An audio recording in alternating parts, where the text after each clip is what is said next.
বাঁধাকপি ভাজা করব, তো তার আগে একটা মশলা তৈরি করে নেব। ধনে দিয়ে দিলাম, একটা শুকনো লঙ্কা দিয়ে দিলাম, জিরে দিয়ে দিলাম,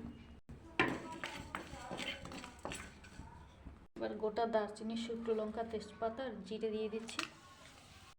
এবার আলু দিয়ে দেব,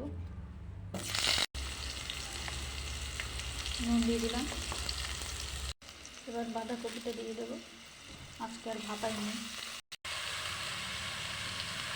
হলুদ গুঁড়ো দিয়ে দিলাম, টমেটো দিয়ে দিলাম একটা, আদা আর কাঁচা লঙ্কা দিয়ে দিলাম,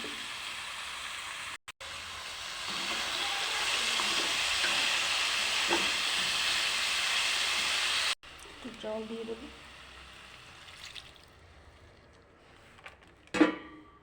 বাদাম দিয়ে দিলাম, মিশ্রি দিয়ে দিলাম, গরম মশলা গুঁড়ো দিয়ে দিলাম, ধনেপাতা কুচি দিয়ে দিলাম,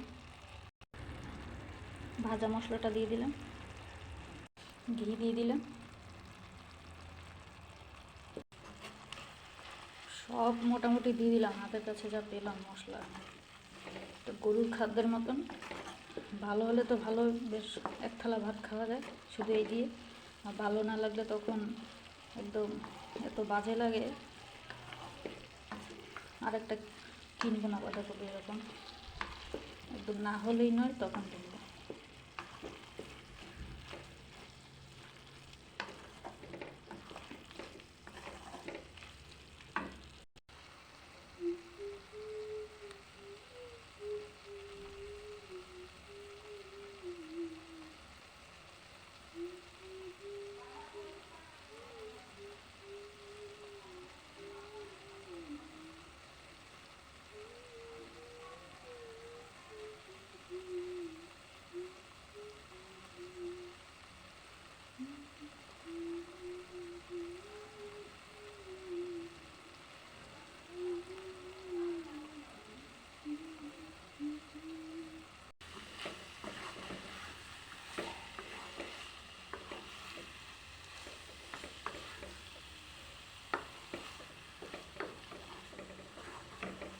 হয়ে গেছে, এবার নামিয়ে নেব।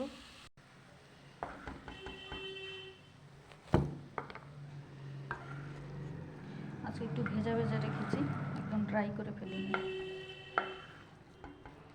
তো ভিডিওটা ভালো লাগলে অবশ্যই লাইক, কমেন্ট, শেয়ার করে দিও।